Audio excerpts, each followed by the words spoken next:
Hey guys, welcome to the Massive Iron Channel. I'm Steve Shaw, editorial director at TigerFitness.com and Muscle and Bra Nutrition CEO. Guys, in this video, I want to talk about rest between sets. I get this question a ton. In fact, it's one of the most popular questions that I'm asked.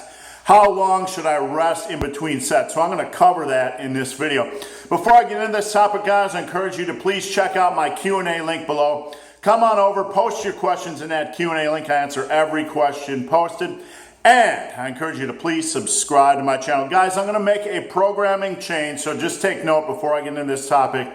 I'm going to discontinue the Q&A Sundays for a while. My work demands are very intense, and I don't have time to do a full Q&A video every Sunday. So what I'm going to be doing is taking your Q&A questions and making videos from them throughout the week. So I'm still going to use the best questions. So still, keep sending me your Q&A questions. Now, rest between sets. I get this question so many times, and I want to provide you guys with a quality answer on how long should I rest in between sets. Now, this is just general advice, so understand that going in. This is just general advice, a good starting point. So, when it comes to rest in between sets, there's three types of exercises we want to look at here. Heavy compound lifts, which are your squats, your deadlift, your bench presses, maybe your heavy overhead presses, barbell rows, good mornings, Romanian deadlifts, things that are very taxing and very challenging. Then you have a step down on the ladder. You have moderate compound exercises. Those are exercises that are compound exercises, but that don't feel quite as taxing to you as these ones up here, as squats, etc. They could be like leg press, or they could be like dumbbell bench press, etc. There's no real certain exercises that fit into this group. Just know that they're a step below the demands of the squats and deadlifts, etc. And then finally, you have machines and isolation exercises, seated calf raises, seated cable rows, lat pull downs, dumbbell curls, things like that. So, my general advice, and again, this is just a general starting point, is when you are performing heavy compound movements, rest about 2 to 4 minutes between sets. Don't force your rest. Don't stick to a specific rest in between sets. Make sure you are 100% physically and mentally ready to go again.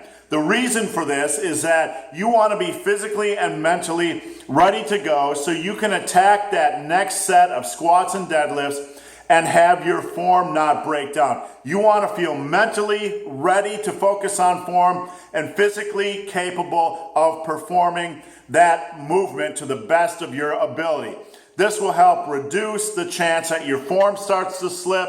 This will help reduce the chance that you're going to beat up your body and incur some kind of minor injury. Again, just a starting point. On some super heavy sets of squats, or some 20 rep sets of squats, sometimes I'll push that a little bit and even take 5 minutes in between sets, but this is just a good average. For moderate compounds, usually it's about 90 seconds to about 3 minutes. You know, they aren't quite as taxing. I just keep a natural pace. Again, I finish the exercise, set down the weight, and wait till I feel physically and mentally ready to attack that set again. Now, on a daily basis, how long you rest in between these sets could change depending on how your energy levels are that day. But in general, 1.5 to 3 minutes on things like dumbbell bench presses and, moderate compound movements like that, leg presses, etc. is fine. When you're dealing with strict machines and isolation exercises, seated calf raises, and lat pull downs, those, even when the sets are extremely challenging, you'll find yourself able to physically and mentally recover quite quickly. If you're doing a lot of heavy lat pull downs, for example, or even pull-ups, you might find that the set was real challenging, but a minute later, or 75 seconds later, or 90 seconds later, you're ready to go again. You can get back and hit it. These exercises are more forgiving, meaning that you don't have to generally, even if you aren't at 100% capacity, the risk of injury is dramatically lower than on squats. So you can rush them a little bit more if you're winded, things like that. Now, again, this is just general advice. I recommend that trainees during their first year to year and a half maybe stick to around these ranges and not force or restrict time in between sets. The reason for that is if you start to force or restrict time in between sets before you have a quality form foundation, you're going to increase the punishment you're placing on your body, especially as the weight gets heavier. When you're a beginner and you're rushing rest in between sets and the weight isn't very heavy, there's a smaller likelihood that you're going to beat up your body. But as that weight gets heavier and heavier, you're going to start to punish your body. So when it comes to things like rest pause training or restricting rest in between sets, I recommend that you spend 12 to 18 months building a strength and muscle foundation before you start to get into restricted rest in between sets.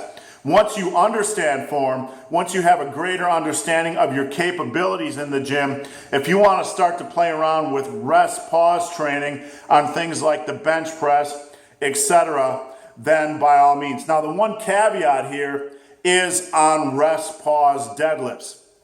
If you're doing rest pause deadlift singles, which is something I advocate, a single isn't usually going to require you to rest 2 to 5 minutes before you do another single when you're doing rest pause deadlifts around 75 to 80% of your 1 rep max.